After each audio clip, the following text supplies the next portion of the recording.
Ya, selamat malam Bapak Ibu Saudara sekalian.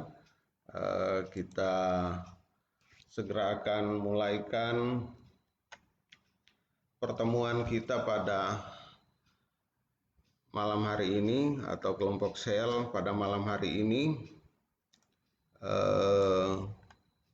dengan harapan semua bisa dapat menerima materi dengan baik. Sebelum itu kita tundukkan kepala, kita berdoa. Bapa Surgawi, Bapa yang kami kenal, panggil dalam nama Tuhan Yesus Kristus, pada malam hari ini kami mengucap syukur dan berterima kasih. Walaupun komunikasi sangat terbatas, tapi kami berusaha untuk menikmati dan belajar tentang firman-Mu. Terima kasih, hikmat urapan Allah menyertai kami di dalam pembelajaran pada malam hari ini. Makasih Tuhan, kami mengucap syukur. Kami akan mulaikan ibadah kelompok sel pada malam hari ini dalam nama Yesus. Amin. Saya mengajak kita semua membaca di dalam 2 Petrus pasal yang pertama, 2 Petrus 1, 2 Petrus pasal 1, ayat yang ketiga sampai ayat yang ke-9. Saya akan bacakan. Panggilan dan pilihan Allah.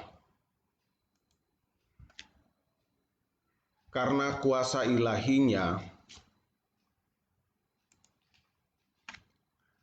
karena yang telah memanggil kita oleh kuasanya yang mulia dan ajaib. Dengan jalan itu ia telah menganugerahkan kepada kita janji-janji yang berharga, yang sangat besar, supaya olehnya kamu boleh mengambil bagian dalam kodrat ilahi dan luput dari hawa nafsu duniawi yang membinasakan dunia ini. Saya mungkin bahas ayat 3 dan ayat 4 dulu. Ini berbicara bahwa oleh kasih Tuhan, Tuhan telah menyiapkan segala sesuatu. Jadi Tuhan telah menyiapkan segala sesuatu untuk kita di dalam pengenalan, di dalam pemahaman kita akan Tuhan. Tuhan sudah menyiapkan, dan artinya ketika kita mengenal Tuhan, ketika kita mau hidup di dalam rencana Tuhan, di dalam kasih karunia Tuhan, Tuhan sudah siapkan segala sesuatu yang berguna atau yang memberi keuntungan kepada kita di dalam pengenalan kita akan Tuhan. Jadi sebenarnya semua sudah ada. Jadi Tuhan sudah siapkan semuanya di dalam pengenalan kita akan Tuhan. Jadi Tuhan siapkan. Jadi sebenarnya kita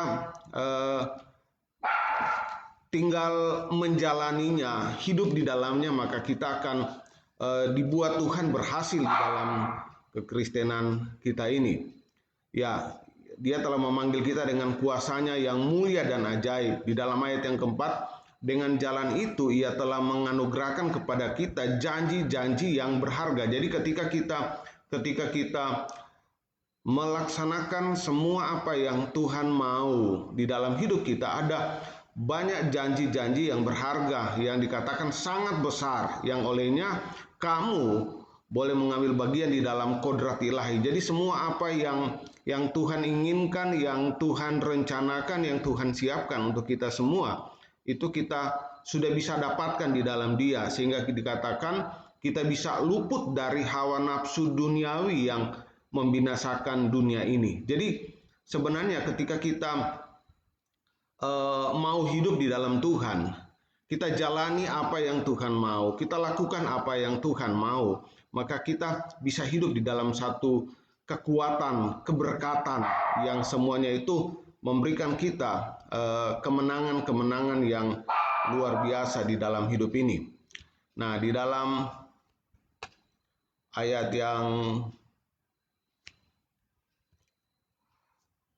kelima, justru karena itu kamu harus dengan sungguh-sungguh. Jadi karena Tuhan sudah menyiapkan semua itu bagi kita, ada berkat rohani, ada pertolongan, keberkatan yang luar biasa, maka justru karena itu maka kita harus sungguh-sungguh berusaha. Jadi kita harus lebih bersungguh-sungguh berusaha menambahkan kepada iman kita, itu kepada imanmu kebajikan, dan kepada kebajikan pengetahuan. Nah, kita akan bahas bersama pada malam hari ini apa yang perlu ditambah. Jadi keselamatan kita itu terjadi ketika kita percaya. Berbicara tentang percaya itu berbicara tentang iman.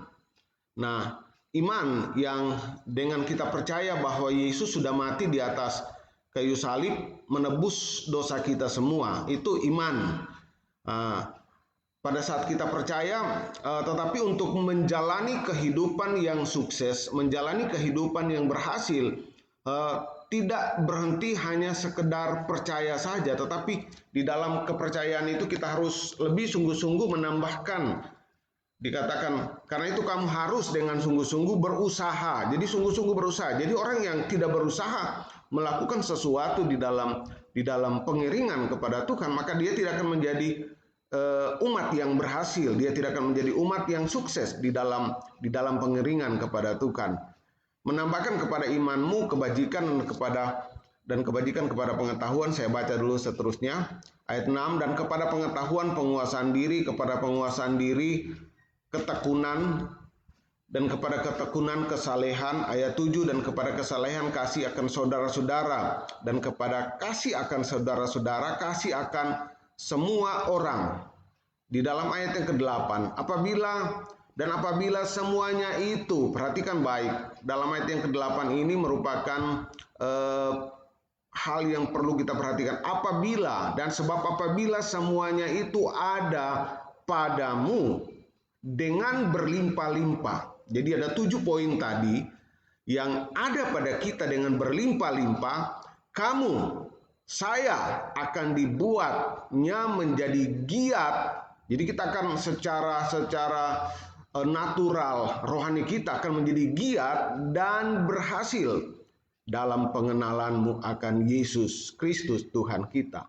Jadi pengenalan akan Yesus Tuhan kita itu bukan sekedar kita berdoa, minta Tuhan kuatkan, minta Tuhan berkati, minta Tuhan melakukan sesuatu, tapi kita harus sungguh-sungguh. Jadi memang keselamatan itu gratis diberikan, tapi kita harus menambahkan kepada iman kita, kepercayaan kita, jadi hal-hal yang tertulis di dalam firman-Nya, sehingga Tuhan akan membuat kita menjadi giat dan berhasil dalam pengenalan kita akan Tuhan Yesus Kristus. Ayat yang ke-9, jadi barang siapa tidak memiliki semuanya itu, jadi kalau kita tidak ada, jadi kalau saudara tidak memiliki semua itu, dikatakan ia menjadi buta, picik, karena ia lupa bahwa dosa-dosa yang dahulu telah dihapuskan. Jadi dalam bahasa lain yang saya bisa katakan, kalau orang yang sudah menerima kasih karunia Tuhan dan tidak mau berusaha sungguh-sungguh melaksanakan apa yang Tuhan mau, dia adalah orang yang buta dan picik, atau dapat saya katakan orang yang lupa diri, tidak tahu diri, tidak tahu berterima kasih bahwa dia sudah diselamatkan oleh Tuhan. Kita harus belajar berterima kasih akan apa yang Tuhan sudah berikan pada kita semua. Oke, kita akan masuk secara cepat.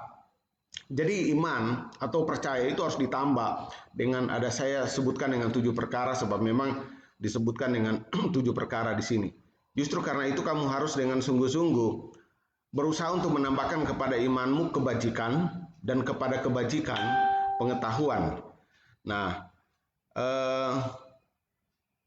jadi beriman kepada Yesus itu merupakan dasar. Jadi dasar dari pertumbuhan selanjutnya. Iman itu merupakan iman itu harus mengalami pertumbuhan. Jadi kalau kita saudara berkata saudara percaya dan saudara tidak bertumbuh di dalam pengenalan, itu dikatakan orang yang buta, picik, dan yang lupa diri, yang orang boleh bahasa yang lebih agak kasar sedikit seperti anak Tuhan yang tidak tahu diri. Tuhan sudah selamatkan dan tidak mau mengerjakan, mempertahankan, mengalami Tuhan. Jadi iman harus bertumbuh. Jadi iman harus bertumbuh. Jadi iman yang hidup adalah iman yang bertumbuh.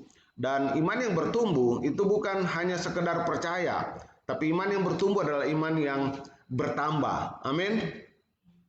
Jadi iman yang bertumbuh adalah iman yang bertambah. Untuk bisa bertumbuh dengan sempurna, kita harus, dan untuk menikmati janji-janji Allah serta luput dari kuasa duniawi, maka kita perlu menambahkan 7 hal yang saya sebutkan tadi dalam poin-poin yang ada. Kemudian kita akan belajar secara bersama. Iman itu harus ditambah dengan kebajikan. Dalam bahasa Yunani kata kebajikan itu disebutkan dengan arete, yang artinya perbuatan-perbuatan baik yang terpuji. Jadi apakah ada perbuatan baik yang terpuji padamu? Jadi perbuatan baik itu harus terpuji, bukan makam puji, bukan ingin dipuji, tetapi terpuji. Orang menjadi kagum dan bukan kita yang dihormati, tapi orang akan berkata, puji Tuhan. Orang ketika orang melihat itu, engkau melakukan itu, mereka akan berkata, wow, dahsyat Tuhan, orang Kristen dahsyat, Tuhanku dahsyat. Jadi kebajikan itu adalah suatu perbuatan-perbuatan baik yang terpuji. Kebajikan itu adalah suatu tindakan yang menyelamatkan. Jadi suatu tindakan yang menyelamatkan kebaikan. Dan itu kebaikan itu berbicara tentang satu kebaikan yang ikhlas. Jadi kebaikan yang ikhlas.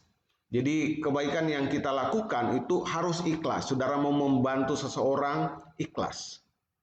Ikhlas tanpa menuntut balas. Ikhlas itu artinya tanpa mengharapkan timbal baliknya.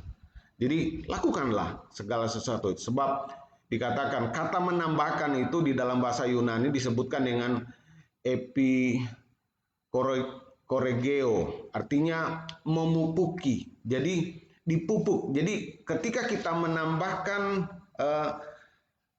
iman kita dengan kebajikan, kita sementara memupuk.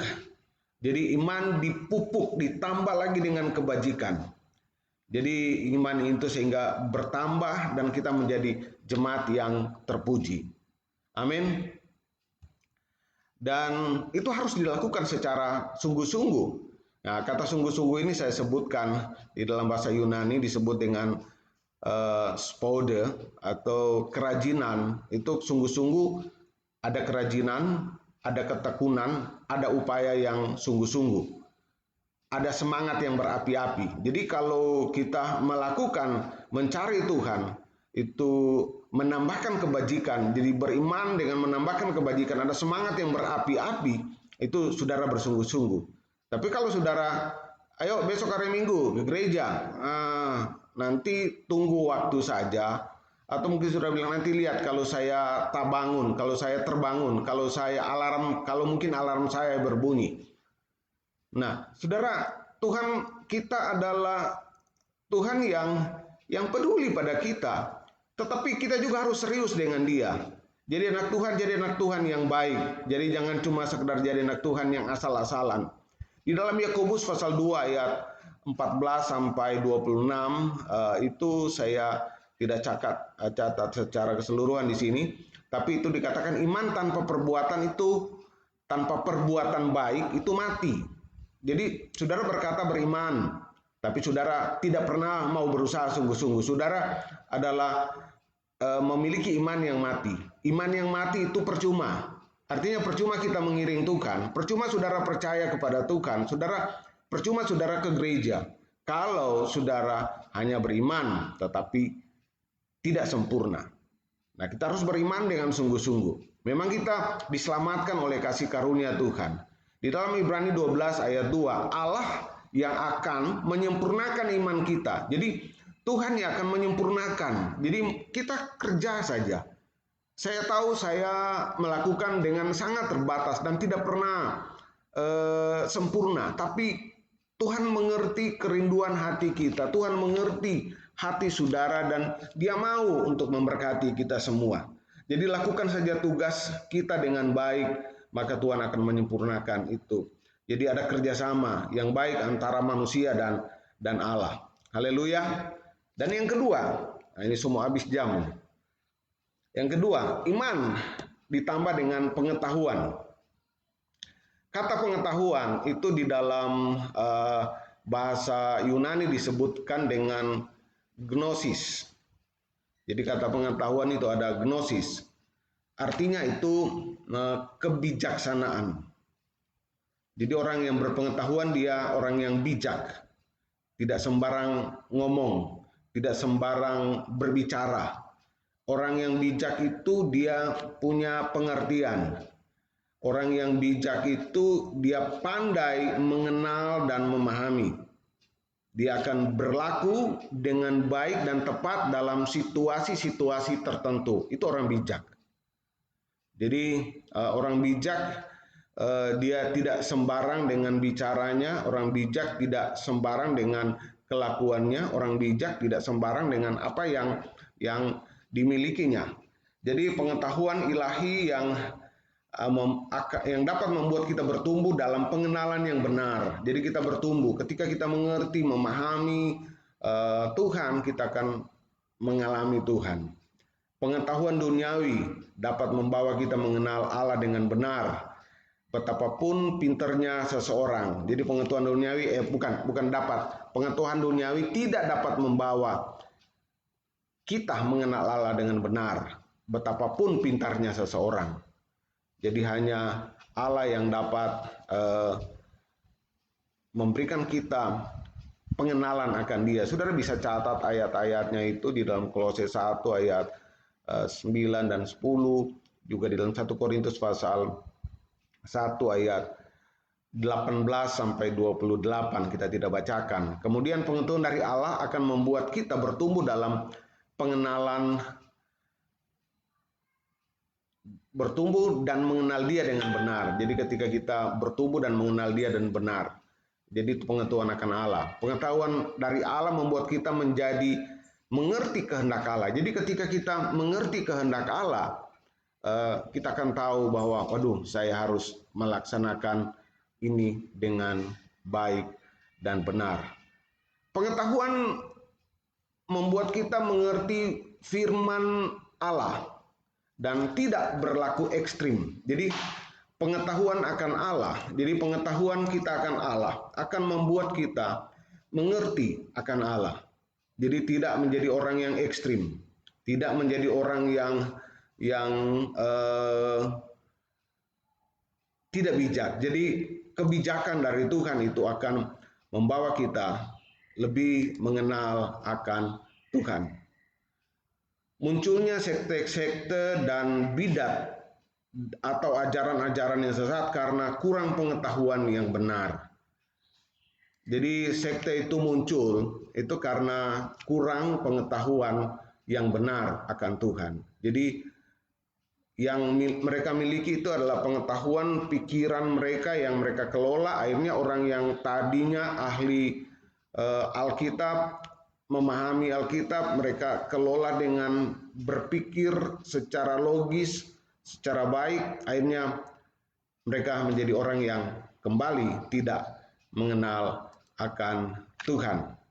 Nah, saudara-saudara yang kekasih dalam Tuhan Yesus Kristus, Hosea pasal yang keempat, ayat yang ke-6 dikatakan, umatku binasa karena tidak mengenal Allah. Jadi kita akan menjadi umat yang binasa kalau kita tidak mengenal Allah. Sebab itu di dalam 2 Petrus pasal 1 ayat yang ketiga, marilah kita mengenal dan berusaha sungguh-sungguh mengenal Tuhan. Ia pasti muncul seperti fajar. Ini di pasal, ya mungkin bukan di 2 Petrus. Ia pasti muncul seperti fajar, ia akan datang kepada kita seperti hujan pada akhir musim yang mengairi bumi.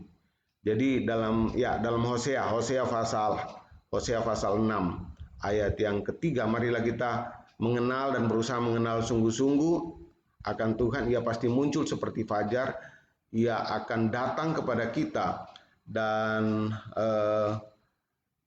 seperti hujan pada akhir musim mengairi bumi. Amsal pasal 19 ayat 2 dan 3, kerajinan tanpa pengetahuan. Jadi rajin tanpa pengetahuan tidak baik. Jadi kebodohan merugikan diri sendiri. Nah, saudara-saudara, oke, mungkin kita belajar 3 poin pada malam hari ini. Yang ketiga adalah iman ditambah dengan penguasaan diri. Jadi 3 poin saja. Jadi iman ditambah dengan penguasaan diri. Penguasaan diri itu di dalam bahasa Yunani disebutkan dengan ekrateia. Itu kata ekrateia itu adalah satu kelakuan tertib hidup. Jadi penguasaan diri kita harus tertib hidup, berkepala dingin, tertib melakukan segala sesuatu, punya self control. Jadi punya kontrol yang tinggi, kontrol yang stabil. Jadi tidak sembarang. Jadi kalau di mobil itu biasanya ada kontrol. Di mobil itu ada kontrol yang bisa mengontrol mobil itu supaya tidak panas. Itu ada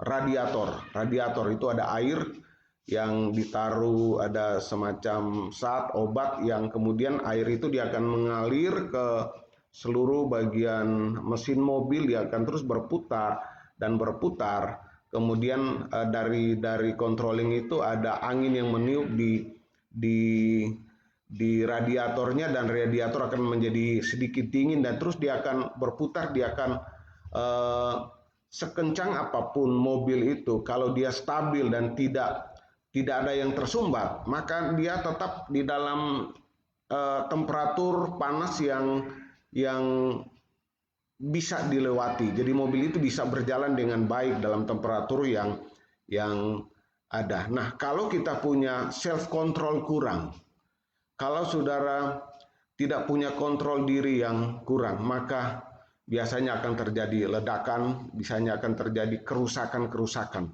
Saudara, biasa kerusakan itu parah. Nah, biasanya penyesalan terjadi di belakang kalau kontrol yang kurang atas diri kita. Jadi mari kita belajar untuk memiliki kontrol diri yang baik.